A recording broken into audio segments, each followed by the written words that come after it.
town's putting up, 1,000 new homes, they've decided to convert, 500 acres of, open space, and they're putting 1,000 new homes. They're gonna be putting in a, 4,000 unit, development going in, and, ours don't rise to that level. And as you said, they were already shoveling the ground, and we're gonna get what we're gonna get out of it. And to go back to, I know you were concerned with the Rutgers study because that's where you were given that information from the construction department. Yeah. That's what they use, but Rutgers, I'm not sure where Rutgers gets their information from because they have not contacted the school district. So I don't know how they compile their information to give our town. They sort of skip over us. The construction department is not involved Well, with. what they basically said was that it's an outdated study and formula. The basis of that formula that they use doesn't hold. Exactly. The way Doesn't hold that anymore. life has changed, occupancy in Dover has changed. They have not kept up with it, and they have not been in contact with us. So where they got their information from, I have no idea. It's probably state reports. I think the study was from 2015, so things must change pretty fast. But for us, we still need to figure out if there is going to be any effect on the student population. Do we need to do anything about it? And if I heard you correctly, Mr. Cascarnio, you're saying that you don't anticipate that these developments will create a reason for us to do anything, which is what the town is also saying. It's not that we don't, I don't think that's not really true. I mean, it's not that we can't do it and we don't. It's just, it's kind of late in the game for us to be able to do anything about them. I mean, when you're talking about this, they're usually, trying to fight the development by saying it's going to add more kids into it than the school district can handle, or, we're going to have to make some provisions because we're going to have to build a new building or put an addition on a building. And we're way past that already. Even if we decided at this point that we needed to put an addition on a building, I mean, that would be years. And where would it be? Where would it be? And it would Well, I be mean, we would have years to build before up, we could no? do it. I mean, exactly. Well, we already did build We up. already did, We yeah. already did build up. Yeah, we're built East out. Dover was already built up. Academy Street is 3 stories. We can't go any more up on that on over 100 North and Dover something. was Dover built was up. built. Yeah, so we're already at, those buildings are full. And I think for a very good example, I know that Mr. Mayor had these figures compiled out of curiosity. For example, the townhouses, the brick buildings on Blackwell Street, when those were built, they were supposed to be for young professional families that had newborn to 1-year-old child. I don't even know at that point if it was 1.5 children. I think it was newborn. Yeah, to something like that. So they were starter family residents. And just in those brownstones, how many students? I don't want to put you on the spot, but just 19? 19. They said 0. And we have 19 school-age children that are picked up and dropped off. And sometimes in that area, because we do have some special ed students, but 19 students that just live in those brownstones. So that's a perfect example. When you have a development come in, they open the doors. They say that they can guarantee that you're only supposed to have so many kids living there. So that makes my stomach hurt, because the town is Join our saying. world. Yeah, the town is saying, based on this study, we don't expect a lot of students. I'm hearing us say that we have nowhere to put these students if it ends up being, instead of 0, 19. So we're gonna have students without a school for them to go to? No, that's not what we're We've saying. never had that. We're not saying, we have had temporary classrooms, we have had trailers. We've Until rented space. We've rented Yeah. space. We just stopped renting space 2 years ago. Yeah. 2 years ago, we just stopped renting space in the town. We have rented space. Students that come to us will be housed. We will somehow work it out. The biggest impact might be that your class size has to go up. Because there is no empty class spaces to sit there and say, I think Mr. Becker said when we had the parents at the beginning of the year come in and have to state their concern over the size of the 3rd grade in East Dover. Our response was to create another 3rd grade section in East Dover. That in effect, at least it took up our last available empty class space that we had. So now, if we get another 10 students, we're going to fit them in, but it's going to be probably, and you're not going to get 10 students probably in 1 grade, so you may Right. go up 1 in this class, maybe 2 in that class. And this is nothing new. I don't mean Right, to make this seem huge. like this is an urgent situation. 20 years ago, when I first moved to this town, we went to our first Transit Village development meeting. Still have a copy of the plans at home somewhere, and we were told exactly the same thing. Well, this is just going to be young professionals, not with families. These are going to be 1- and 2-bedroom units, some studios. And at that point, we said, I think one of our bright new residents in Dover raised her hand and said, do these apartments come with birth control then? Because how do you stop people from having children? And when they have children, they're going to want to go to school. So this is nothing new. With every development, we have the same issue. And our construction department does work with these developers in good faith with what information they have. But as we know, once you've signed the line on a mortgage and you're locked into something, there's a lot of factors that play into being able to get out of that residence and move into a larger home. So if you have more kids than what you thought you were going to when you bought it, you're stuck there. So that's what. So we And work with it. it's like every year around August, we start asking our administrators, how are the numbers How are looking? the numbers? And then they start telling us how everyone's gonna be placed. And we're bucking the trend right now. We're just about the only town in the county that has experienced growth in the Yes. school population over the last 5 years. Everybody else is down to the point that there's a lot of towns in there that are looking at having to close schools because they don't have a population anymore to keep them open. So, we don't know if this is a temporary bubble in our population. I mean, we've had a lot of growth over the last 2 years. So is this temporary? Is it going to even out with these people now that they become more acclimated now? They're going to, move out of Dover into other areas. That could very well happen. So it's, it's not really time to. Or what is it you say, Mr. Becker, you always say it's like a moving, you always have something you say about a moving. I'm sure it was brilliant. Yeah, it's, right? Target. A moving It's a moving target, a target. moving target every year. And any time I hear Rutgers things quoted and I'm told not to worry, I really begin to worry because of that Park Place. I think that's what we're talking about. Yes. The 19 additional students, that was rated for 0. And my concern is over the Berry Street, how many apartments are they looking at there in Berry King Street? It's McGregor's? 123. They're going to start with 80.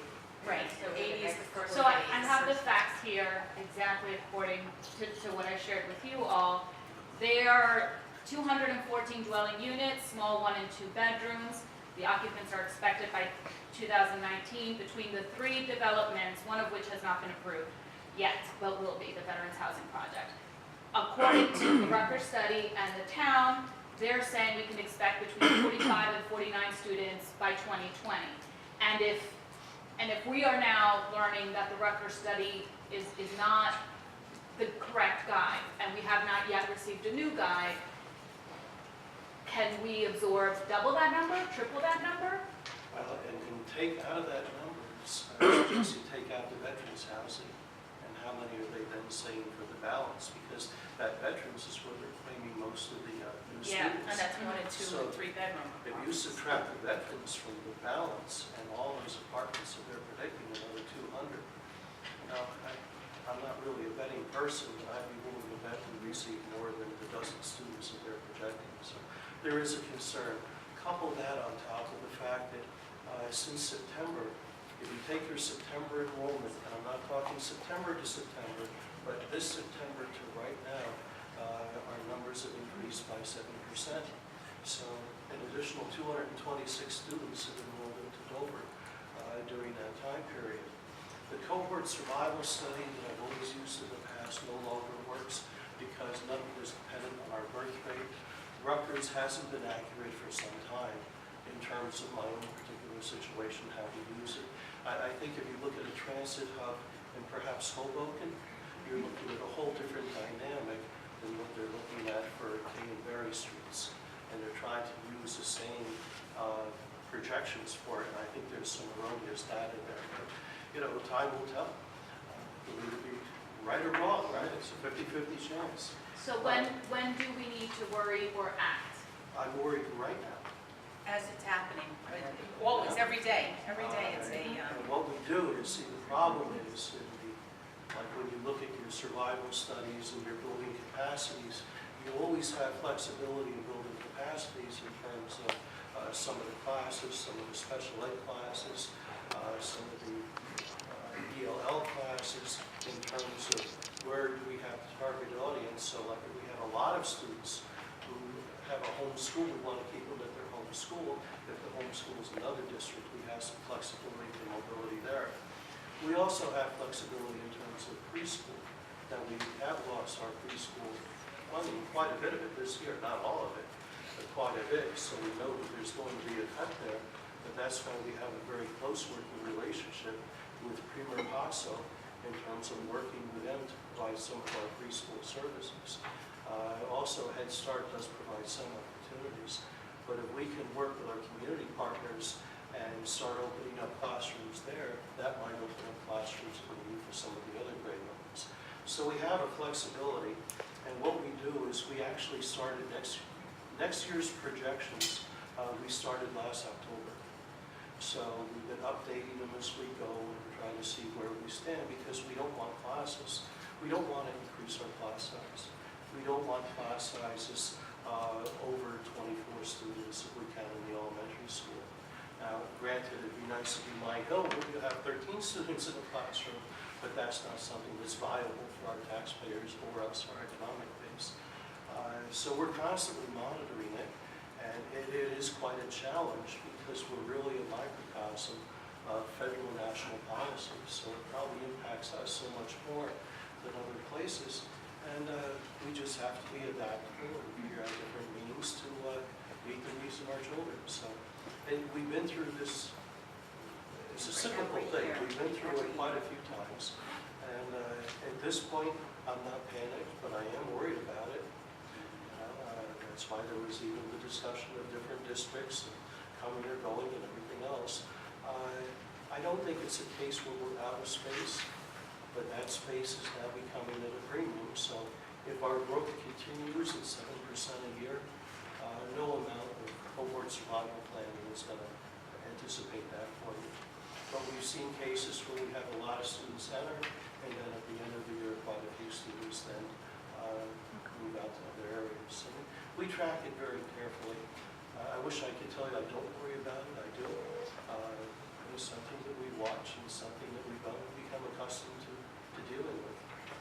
Never comfortably, but I mean, like our growth over the last couple of years is not because of development. no, it's So I think that's Because that where, hasn't happened yet. you know, you look at the hope that as our new residents become more and more established, they get on their feet and they, you know, find, you know, new places to live. And I think the veterans home was just approved. Was it just, yeah, Yeah, it was just approved. yeah, this, Yeah. my report is They met all the dated requirements back and. March 13th. Pretty sure it was just approved. Yeah, they were pretty confident it was going to be approved Yep. on March 13th when I sent the Yep. data. Okay, thank you very much, everyone, for that input. On to new business. We have our rolling calendar. We have in 2 weeks, April 25th, we have our budget hearing here in our media center. It's a very important meeting for you to attend. We're going to have a wonderful presentation with a lot of information about what has gone on in the district throughout the year, what we plan in the district for the coming year, and of course, all important, the budget. So that it is at 8 o'clock here on April 25th. We also have our Morris County Association of Administrators dinner on June 7th. We talked about that at a previous meeting. And then we have New Jersey School Boards, April 26th, again at the Mansion in Mountain Lakes. And we have School Board Workshop Convention. Can't believe we're already talking about that. That's October 23rd through 26th.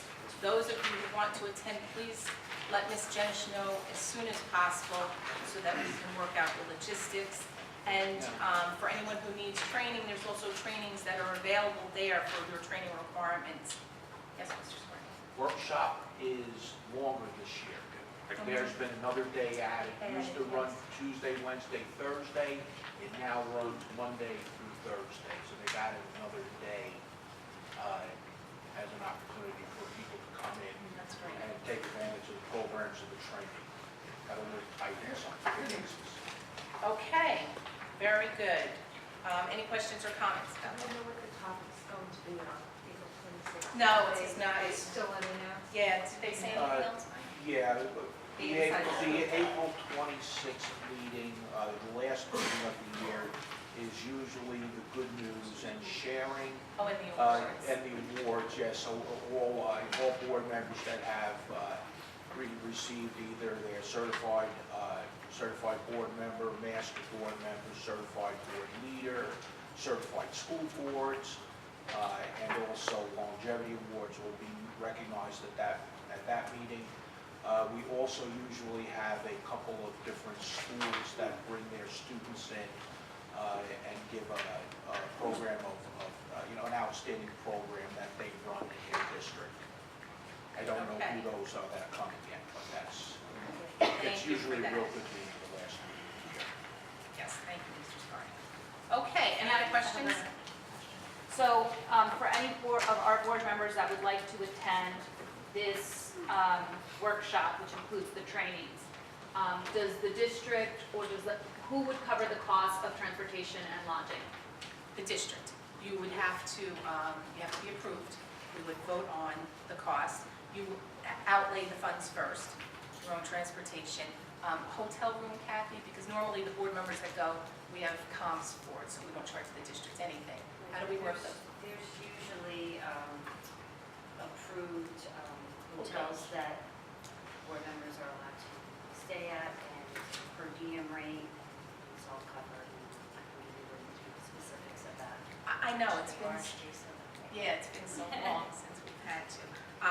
So that would be, but you let Ms. Jenish know if you'd like to attend so that she can register you. And do Also. we usually, does this happen every year in Atlantic Yes. City? And Yes. every year, how many of us usually attend? The whole board can go. As many people that want to go can go. We don't have a limitation on that. Normally, it's three or four of us go. Well, 3 or 4 of us consider it a sport. Right, 3 or 4 of us. The good thing is, as I said, the board members that have been going for the past 6 years, 7 years, we've used our comps, so there's really no charge to the Oh, you mean your district. Atlantic City comp? Yes, Right. so we get free rooms Yeah. and we don't Yes. charge anything, so it's I just thought we were basically getting comps from the New Jersey No, School Board oh, God. Association. But you mean your own, personal comps, so Gotcha. it doesn't cost the district anything for I us to see. stay there, but it does cost for the registration. So let Ms. But Jenish know. if there's more than, say, 3 or 4 people, then we get a group rate, Right. which works Which out might per be- person better than if, just pay individual. So it's good, to know in advance how many you're going. And then usually, I don't know what the time frame is, it's October, so probably by, I would say early September, school boards will have the classes online that you can register for, start registering for them. Because they fill it very They fast. actually just put that stuff out this week. Did they Oh, put the that classes was- already? They should start out the classes in That you can register, because that's usually not Yeah, until 'cause last they minute. just, well, they're finalizing it, they just started getting the publications. Oh, out. for workshop? Yeah. Yeah, I know, I usually give presentations there, and we just had to put in our suggested topics yesterday, so I think it'll be over the next couple of months. It's so usually, by the That's end of all the it summer, by the time school Yes. starts again, they Certainly in the start summer, doing yeah, it. they Yeah. should. Okay, anybody else? Very good.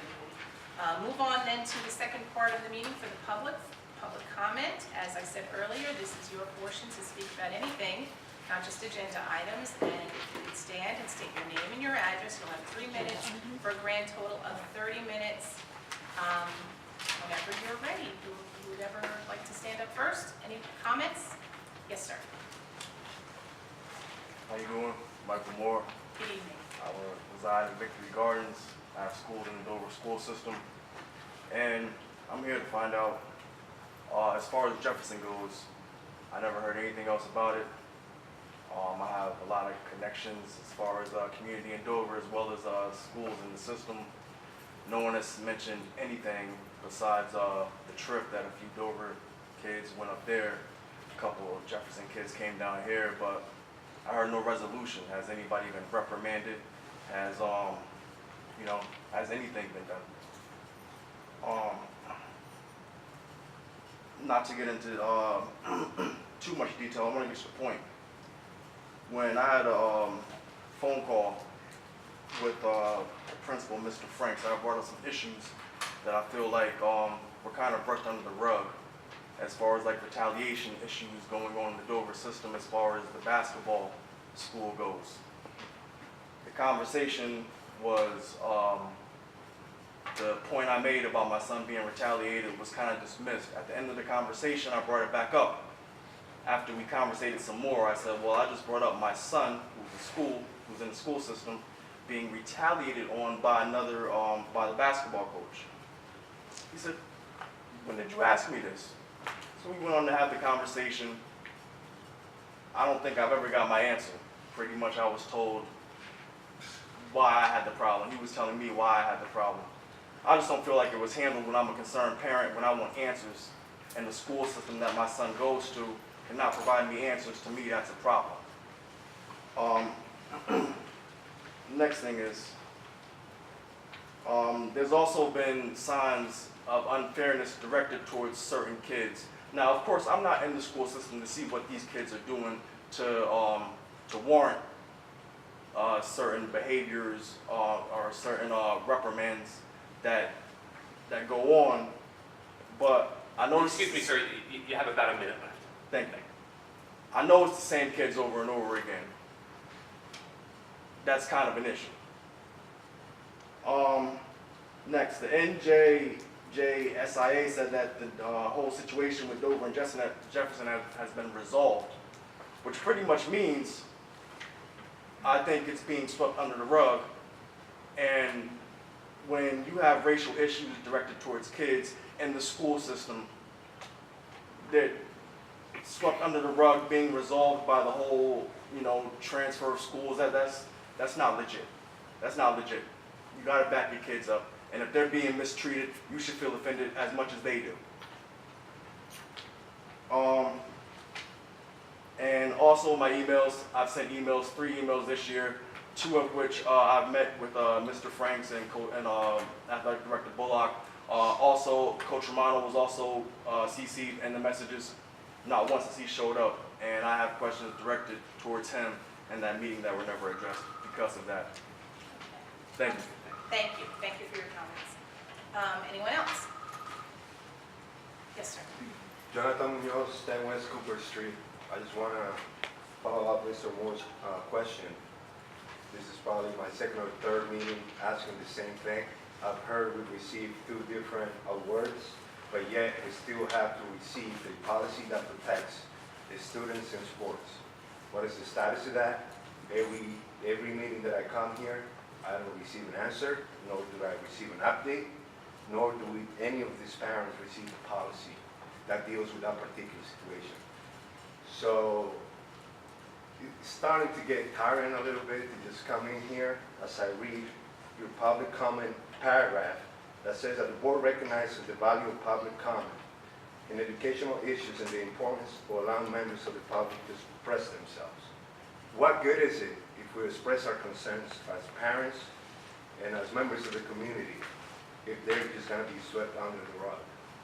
And honestly, I'm just tired of it. So second part is, once again, we're sitting here talking about development work and everything that has happened for the past 20 years. And I'm sorry to state that I politely disagree with your statement about these things not being predictable. There's something called statistics, and there's something called probability studies. That if you document what has happened for the past 20 years, you could define a confidence level that's gonna project how many students are you expected to enroll by the year 2019, 2020, 2050, given the amount of students that increased from September of last year to this time period, and the amount of students that dropped before the end of the year. That's simple math. And I'm assuming that we have a very well capable math department in the school district. So why don't we take advantage of that? Thank you. Thank you for your comment. Anyone else? Just want to make sure there's no one else. Monica Palestis, 393 West Blackwell Street. In the discussion that you had regarding the Rutgers study and regarding any other measures that we would use in terms of planning for increased enrollment, Have you done a demographic study yourselves? I mean, from my perspective, the first thing that you're going to do when there is a planned development of any kind, what a school board generally does is to do a demographic study of their own, because I think that you're absolutely correct. You're going to hear certain things from individuals that are actually building the places, and the town is going to say one thing, but the board has the ability to do a demographic study. So that's my first question. Has the board done a demographic study? And also, do you have a 5-year long-range plan? Because generally, a school board has a 5-year long-range facility plan. So those are the two questions, a demographic study and a long-range facility plan. And I think it goes back to what Jonathan was saying, that there are mechanisms for, we can't just hear, well, the Rutgers model no longer works. And it doesn't matter whether or not the townhouses or whatever they are going to be built. The question is, how do we deal and how do we know what the numbers are that are coming forward, and how do we plan for that? And I think that's what you're hearing from us tonight. Thank you. Thank you very much for your comments. Anyone else? Okay, seeing no one else, I will Wait. vote. Yes. Given the fact that you only got 3 minutes to talk, so my other question is a follow-up question with regards to the whole information we're supposed to receive in terms of the Army coming to the school. And so I don't know if additional information has been provided, and if any information is going to be provided to the parents before this event takes place. And the second one was, has the board given any consideration to SAT prep? I know last meeting it was stated it was handled through Kaplan University, I believe. However, I did my own research, talking with the students, and some of them got invitation by letters for SAT prep last year. So which one is it? And from what I hear, it's only a select few students that receive these type of letters. And the majority of them, if I'm not mistaken, all of them, they're high academic achievers. So that pains me to pose this type of question. Are we inviting those students that are going to help us with the ratings of our school? And is that the sole purpose of providing that type of training? Or are we to provide that type of training to anybody that wants it, regardless of their academic achievement at this time? Thank you. Thank you. Anyone else?